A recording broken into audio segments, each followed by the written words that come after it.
ذی الحجہ کا مہینہ حرمت والا مہینہ ہے، یعنی اس مہینے میں جنگ و جدال کرنا، قتل و قتال کرنا حرام ہے، منع ہے۔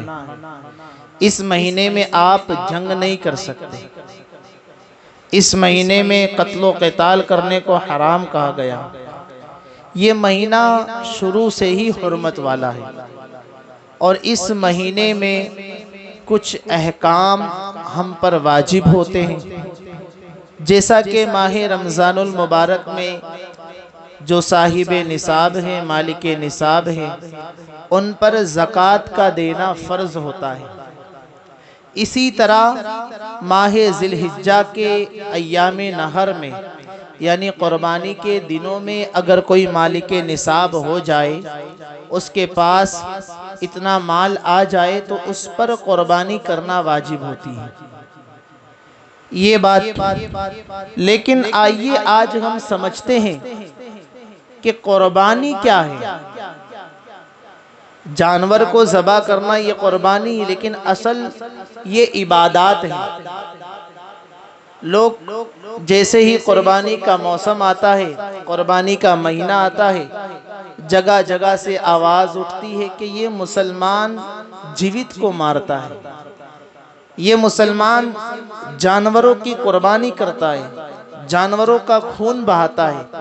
تو میرے عزیزو، یہ آج سے نہیں ہے، یا حضور پاک علیہ السلام کے بعد سے نہیں ہے ہم پر قربانیاں، بلکہ جب سے حضرت آدم علیہ السلام تشریف لائے، یعنی ابتدائے انسان کی ابتدا جہاں سے ہوئی، وہاں سے قربانی کا تصور ہے۔ یہ الگ بات ہے کہ قربانی کے طریقے الگ رہے، لیکن قربانی ہر امت میں رہی۔ حضرت آدم علیہ السلام کے زمانے میں قربانی کا طریقہ کیا تھا؟ قرآن پاک میں اس کا ذکر ہے کہ آپ کے دو بیٹے حابل اور قابل، اب یہ دونوں بیٹوں کو ایک ہی عورت پسند، اس سے ہی ہمیں نکاح کرنا ہے، تو اللہ کا حکم ہوا کہ قربانی کی جائے، قربانی کی جائے۔ حابل نے اور قابل نے قربانی کی، یہ سب سے پہلی قربانی تھی۔ لوگ کہتے ہیں نا مسلمان جیوت کو مارتا ہے، قربانی کرتا ہے، تو یہ سب سے پہلی قربانی تھی۔ حابل نے قربانی کیا کی کہ ایک مینڈے کو، ایک جانور کو ذبح کیا اور کسی اونچی پہاڑی پر رکھ دیا، اور قابل نے کچھ اناج گلہ، اناج کچھ تھا، وہ اناج گلہ کو لے کر میدان میں رکھ دیا۔ اب آسمان سے آگ آئی اور حابل کے ذبح کیے ہوئے جانور کو اٹھا کر لے گئی۔ آگ کا کام تو جلانا ہے نا، آگ تو جلا دیتی ہے، لیکن وہ جانور کو اٹھا کر لے گئی۔ اور اس وقت جس کے جانور کو یا جس کی قربانی کی ہوئی چیز کو آگ اٹھا کر لے جاتی، سمجھ لو اس کی قربانی قبول ہو چکی ہے، اس کی قربانی اللہ کی بارگاہ میں قبول ہو گئی۔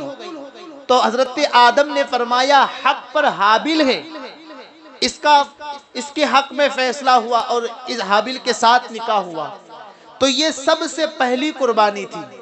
اسی طرح حضرت عیسیٰ علیہ السلام تک قربانیاں رہی۔ کچھ لوگوں نے کہا کہ ہم رسول کو اس وقت تک نہیں مانیں گے جب تک قربانی کی جائے، قربانی قبول ہوگی پھر ہم کسی کو رسول مانیں گے۔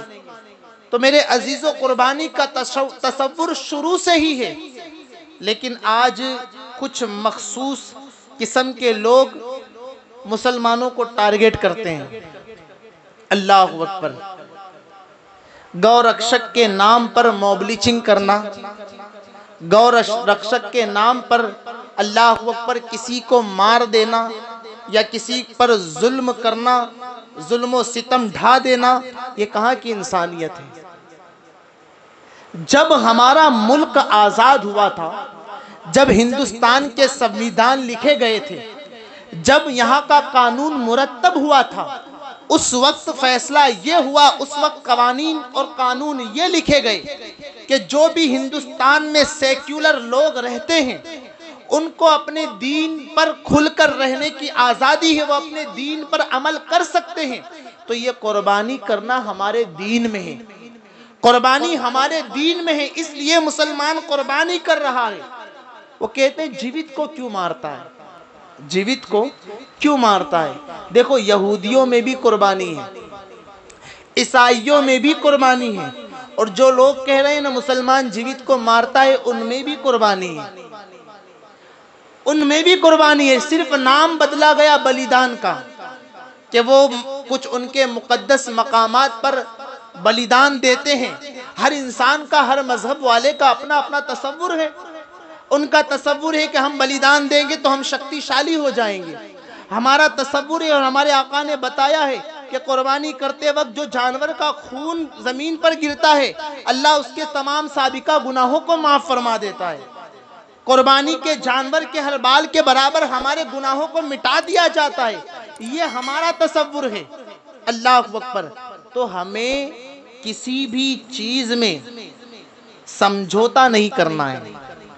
میں نے قرآن پاک کی آیت پڑھی نا، وَالْبُدْنَ جَعَلْنَاهَا لَكُم مِّن شَعَائِرِ اللَّهِ، یہ اونٹ، یہ بیل، بھینس، بکرے، یہ جتنے بھی قربانی کے جانور ہیں یہ اللہ کی نشانیاں ہیں۔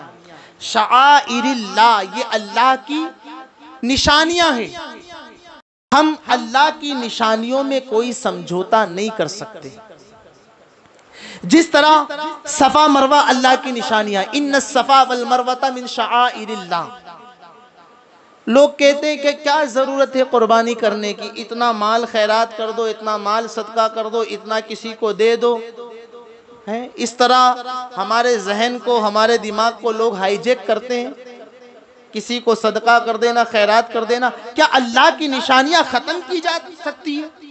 کیا اللہ کی نشانیوں کو مٹایا جا سکتا ہے؟ ان الصفا والمروہ من شعائر اللہ، صفا اور مروہ جو پہاڑی ہے، میں نے گزشتہ ہفتے کہا تھا نا کہ حضرت حاجرہ دوڑی تھی صفا مروہ پر، پھر حضرت اسماعیل کی ایڑی سے زمزم وہ پانی جاری ہوا تھا، چشمہ جاری ہوا تھا۔ تو کیا کوئی صفا اور مروہ پہاڑی کو ختم کر سکتا ہے؟ معاذ اللہ۔ اللہ کی نشانیاں ہیں نا۔ اسی طرح اللہ کے اولیاء، یہ جن کی زمین پر ہم بیٹھے ہیں، سرکار قطب عالم شاہ عالم بغداد کی سرزمین پر غوث اعظم، یہ دنیا میں جتنے بھی اولیاء ہیں یہ بھی اللہ کی نشانی شعائر اللہ ہے۔ کیا ان کے مقدس مقامات کو ختم کیا جا سکتا ہے؟ معاذ اللہ۔ یہ ہماری مسجدیں، یہ مسجدوں کے مینار سے جو صدائیں بلند ہوتی ہے، کیا یہ مسجدوں کے مینار گرائے جا سکتے ہیں؟ کیا مسجدوں میں جو عظمت الہی بلند ہو رہی ہے، عظمت الہی کا چرچا ہو رہا ہے، کیا ہم وہ مسجد کو شہید کر سکتے ہیں؟ اس لیے کہ یہ اللہ کی نشانیاں ہیں۔ ابھی کچھ دن پہلے ہمارے وہاں جتنی بھی مسجدیں شہید کی گئی، تو وہاں کے ادھیکاریوں نے کہا کہ آپ اپنے ہاتھ سے مسجدیں توڑ دیں۔ بتاؤ مسلمان کی غیرت کو یہ گوارا کرے گا کہ اپنے ہاتھوں سے اللہ کے گھر کو شہید کرے؟ کسی نے نہیں چھوا، ظالموں نے شہید بھی کیا، شاہی مسجد بھی شہید ہوئی۔ تو ہم اللہ کی نشانیوں کو ختم نہیں کر سکتے۔ تو یہ قربانی کرنا یہ اللہ کی نشانی ہے۔ لوگ کہتے ہیں کہ ہم ظلم کر رہے ہیں، ہم جانوروں کو ذبح کر رہے ہیں، ہم جو ہے جیوت جانور کا خون بہا رہے ہیں۔ اگر آپ اس اینگل سے دیکھتے ہیں، یہ جو نباتات ہیں، جو یہ سبزیاں ہیں، جو یہ پیڑ ہے، جو یہ درخت ہے، یہ جتنی بھی ہریالی ہے، یہ جتنے بھی درخت ہیں، یہ بھی جاندار ہیں، ان کے اندر بھی جان ہے۔ یہ الگ بات ہے یہ چلتے نہیں، یہ الگ بات ہے یہ بولتے نہیں، لیکن آپ اگر کوئی جو ہے دیہات سے تعلق رکھتا ہے تو اسے پتہ ہے جب کسان دو پیڑ کو لگاتا ہے نا تو ایک میل ہوتی ہے ایک فیمیل ہوتی ہے، دونوں کو ملا کر لگایا جاتا ہے اس لیے کہ یہ جلدی بڑھتے ہیں اور جلدی ان کے اوپر پھل ہوتے ہیں اور اچھے پھل دیتے ہیں۔ تو جان تو اس کے اندر بھی ہے۔ اگر آپ یہ دیکھو گے تو آپ سبزی بھی نہیں کھا سکتے، سبزی کے اندر بھی جان ہے نا۔ وہ کہتے ہیں ظلم ہے، اگر ظلم ہوتا، اگر گناہ ہوتا، اگر کسی پر زیادتی ہوتی تو خدا کی قسم میرے آقا صلی اللہ علیہ وسلم قربانی کرنے کی اجازت کبھی نہ دیتے، اس لیے کہ میرے آقا رحمت للعالمین ہے، تمام عالم کے لیے رحمت بنا کر بھیجے گئے۔ وہ رحمت والے آقا، وہ رحیم آقا کیسے قربانی کرنے کا حکم دے سکتے تھے؟ بلکہ میرے آقا صلی اللہ تعالیٰ علیہ وسلم کے پاس کچھ صحابہ پہنچے، یا رسول اللہ صلی اللہ تعالیٰ علیہ وسلم یہ قربانی کیا ہے؟ یہ قربانی کیا ہے؟ حضور نے فرمایا کہ قربانی کے جانور کے بدلے اللہ رب العزت گناہوں کو مٹا دیتا ہے، گناہ ختم ہوتے ہیں، نیکیاں ملتی ہے۔ کہا یا رسول اللہ پھر اگر کوئی وہ جانور جسے ہم دمبا کہتے ہیں نا، اون والا، اگر اس طرح کا کوئی جانور ذبح کرے تو اس کے لیے کیا حکم ہے؟ سرکار فرماتے اس کے ہر بال کے بدلے اللہ نیکیاں عطا فرماتا ہے، ہر بال کے بدلے اللہ نیکیاں عطا فرماتا ہے۔ اور دیکھو یہ جو قربانی کے جانور ہے نا، اس میں اللہ رب العزت نے برکت رکھی ہے۔ ہر سال لاکھوں کروڑوں جانور، بے حساب جانور ذبح ہوتے ہیں، بے حساب جانور، لیکن اس کے بعد ہر سال مارکیٹ میں تعداد بڑھتی ہوئی نظر آتی ہے۔ بلی پر تو قربانی نہیں ہے نا، شریعت نے ہمیں بتایا نا قربانی کن جانوروں پہ، بلی پر تو قربانی نہیں، کتے کو تو کوئی نہیں کاٹتا۔ اچھا بلی ہر 6 مہینے میں 8 7 6 بچوں کو دیتی ہے، 6 بچے جنم دیتی ہے، لیکن آج دیکھیں بلی اتنی نظر نہیں آئے گی جتنے یہ جانور نظر آتے ہیں، ہر علاقے میں نظر آتے ہیں، لوگ پالتے ہیں۔ کتا جو ہے ہر 6 مہینے میں، سال میں وہ 12 8 بچے کتیا دیتی ہے، وہ بھی ہمیں نظر نہیں آتے۔ اسی طرح سے خنزیر دیکھیں 18 بچے ہوتے ہیں، لیکن خنزیر تو مسلمان نہیں کاٹتا، کچھ مخصوص لوگ کھاتے ہوں گے شوق سے، تو وہ الگ بات ہے، مسلمان تو نہیں کھاتا، یہ ہمیں نظر نہیں آتے۔ لیکن یہ بیل، بھینس، بکرے، یہ جانور ہر سال نظر، اس لیے کہ اللہ نے غیب سے اس میں برکتیں رکھی ہے، اللہ رب العزت نے۔ تو قربانی یہ اللہ کی نشانیاں ہیں، ہمیں قربانی کرنی چاہیے۔ جو مالک نصاب ہو گیا ہے وہ قربانی کرے۔ رمضان المبارک کا الگ مسئلہ ہے، صحیح صاحب، رمضان میں زکوٰۃ دینے کا الگ مسئلہ ہے، لیکن قربانی کے دنوں میں بھی اگر کوئی ان 3 دنوں میں بھی مالک نصاب ہو گیا تو اس پر قربانی واجب ہو جائے گی، اس پر قربانی واجب ہوگی، اسے کرنا ہوگا۔ لیکن آج مسلمان بھی کچھ لوگ ایسے طبقے کے ہیں جو قربانیاں نہیں کرتے ہیں، بلکہ میرے آقا علیہ السلام حضرت فاطمہ الزہرا سلام اللہ علیہا سے فرماتے ہیں، فاطمہ قربانی کا دن تھا، جانور زمین پر لٹا دیا گیا، اے فاطمہ قربانی کے جانور کی جگہ پر کھڑے ہو جاؤ۔ ماں فاطمہ الزہرا سلام اللہ علیہا نے پوچھا بابا کیوں؟ کہا اس لیے کہ جیسے ہی قربانی کے جانور کا خون زمین پر گرے گا اللہ سابقہ گناہوں کو معاف فرما دیتا ہے، اللہ تمام گناہوں کو معاف فرما دیتا ہے، یہ قربانی کی فضیلت ہے۔ اللہ اکبر۔ وہ میرا مولا جس نے ہمیں پیدا کیا، جس نے تمام جانوروں کو پیدا کیا، اور وہی مولا فرما رہا ہے قربانی کرو تو کرو۔ جہاں پر ظلم ہے وہاں پر قرآن نے ظلم بیان کیا، جہاں پر قربانی ہے قرآن تقریباً 1 درجن آیت قرآن پاک میں قربانی کے حوالے سے ہی ملے گی۔ آپ جانور کو ذبح کرتے ہیں لیکن انسان کو ذبح کرنے کا تو حکم نہیں ہے نا، انسان کو قتل کرنے کا حکم نہیں ہے، بلکہ جو انسان کو قتل کر دے، ایک انسان، ایک بندہ دوسرے بندے کو قتل کر دے تو قرآن کہتا ہے پوری دنیا کے لوگوں کو قتل کرنے کے برابر ہے۔ یعنی ظلم کو بھی قرآن پاک نے واضح طور پر بتایا ظلم کیا ہے، لیکن صرف اور صرف کچھ مخصوص لوگ ہندوستان کے ماحول کو خراب کرنا چاہتے ہیں۔ جو یہاں پر ایک نظام تھا ہمارے بزرگوں کا، صوفی سنتوں کا، وہ نظام کو اب یہ ختم کرنا چاہتے ہیں۔ ہاں ہم یہ بھی کہتے ہیں کہ ہم سیکولر دیش میں رہتے ہیں، یہ ہمارا ہندوستان سب کی بنیاد پر بنایا گیا. یہاں ہندو، مسلم، سکھ، عیسائی ہر مذہب کے لوگ رہتے ہیں اور ہم ہر کسی کا سمان کرتے ہیں، اس لیے کہ ہمارے آقاؤں نے ہمیں محبت کرنا سکھایا ہے، ہمارے بزرگوں نے محبت کرنا سکھایا ہے. ہمارے غیر مسلم جو ہندو دھرم کے بھائی ہیں، ان کی آستھا جو ہے گائے کے اندر ہے، وہ گائے کو اپنی ماتا کہتے ہیں. تو ہم تو منع ہی کرتے ہیں کہ گائے کی قربانی نہ کی جائے، اور گجرات کی سرزمین پر کوئی کرتا ہوا بھی نظر نہیں آتا، اس لیے کہ اس میں ان کی عقیدت ہے. اور بھی جانور ہمارے لیے نا، ہم اس پر قربانی کر سکتے ہیں، تو ہم قربانی کریں، اور قربانی کرنے کے بعد خاص خیال رکھیں کہ جو گوشت غریبوں کے حصے کا ہے وہ غریبوں تک پہنچایا جائے. ہوتا یہ ہے کہ ہم قربانی کرتے ہیں اور غریبوں کا جو حصہ ہے، قربانی کہتے کسے ہیں آپ سمجھنے کی کوشش کریں. قربانی اسی کا تو نام ہے کہ جو غریب پورے سال تک، جس کے ہونٹ تک، جس کی زبان تک گوشت نہیں گیا، گوشت کی لذت نہیں پہنچی، قربانی کی برکت سے اللہ تمام غریبوں کے ہونٹوں تک، تمام غریبوں کی زبانوں تک گوشت پہنچا دیتا ہے. یہ غریبوں کا حصہ بھی غریبوں میں تقسیم کریں، اسے فریز میں نہ رکھیں. ہاں، پڑوس کے اندر جانور آیا ہے، قربانی ہو رہی ہے، اور ہمارے لوگ وہیں پر جا کر گوشت دے رہے ہیں، وہاں دے کر مطلب کیا ہے؟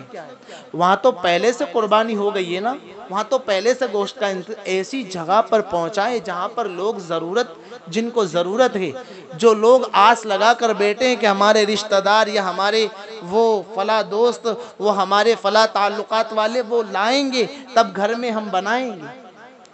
اللہ رب العزت ہمیں صحیح طور پر قربانی کرنے کی اور قربانی کو سمجھنے کی توفیق عطا فرمائے.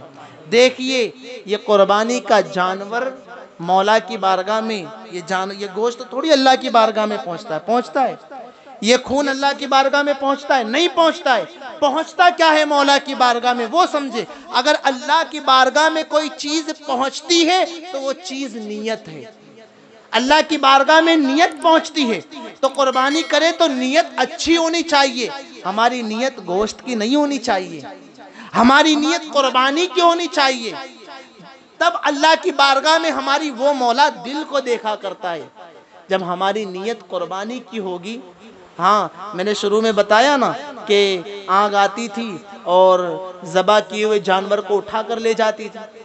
شروع میں نے بتایا، تو آپ بھی سوچ رہے ہوں گے کہ ہمارے ساتھ بھی ایسا ہوتا کہ ہم بھی جانور کو ذبح کرتے اور ہمارے جانور کو آگ آتی اور اٹھا کر لے جاتی، اس سے پتہ چل جاتا کہ ہماری قربانی ہو گئی ہے. ہاں، کسی کے ذہن میں آ جائے. پہلے کی امت گناہ کرتی، ان کی چوکھٹوں پر لکھ دیا جاتا، ان کی پیشانیوں پر لکھ دیا جاتا کہ اس نے یہ فلاں جرم کیا ہے، اس نے یہ فلاں گناہ کیا ہے. پہلے کی امتوں کی قربانی آگ اٹھا کر لے جاتی. ہماری ذبح کیے ہوئے جانور کو، ہماری قربانی کو آگ اٹھا کر کیوں نہیں لے جاتی؟ آپ تصویر کا ایک رخ دیکھ رہے ہیں، دوسرا رخ دیکھیں. ذرا سوچیں کہ اگر اس امت میں، آقا کی امت میں بھی ایسا ہوتا، قربانی کیے ہوئے جانور کو آگ اٹھا کر لے جاتی، تو تصویر کا دوسرا رخ کیا ہے؟ یعنی کچھ لوگوں کی قربانی آگ اٹھا کر لے جاتی اور کچھ لوگوں کی، ہر کسی کی تو قبول ہونی نہیں ہے. اب جن کی قربانی کو آگ اٹھا کر نہ لے جاتی، پورے معاشرے میں وہ سر اٹھا کر چلنے کے قابل نہ ہوتا. اس لیے کہ لوگوں کو پتہ چل جاتا اس نے جو قربانی اللہ کی بارگاہ میں کی تھی وہ قربانی قبول نہیں ہوئی ہے. یہ میرے آقا کے قدموں کا صدقہ ہے، آقا کے قدموں کی برکت ہے کہ اللہ نے امت محمدیہ کے عیب کو چھپا کر رکھا ہے. میرے بندے، تو دنیا میں جیسا رہتا ہے رے، سر اٹھا کر چل، تیرا فیصلہ تو ہم محشر میں کریں گے. تو قربانی کریں، اچھی نیت سے کریں. اللہ رب العزت ہماری قربانیوں کو اپنی بارگاہ میں قبول فرمائے. مولا تبارک و تعالی، میرے کہنے میں، آپ کے سننے میں کسی قسم کی لغزشیں، خطائیں ہو گئی ہو تو مولا اپنے فضل و کرم سے معاف فرمائے. استغفر اللہ ربی من کل ذنب واتوب الیہ. صلاۃ و سلام کے لیے کھڑے ہو جائیں.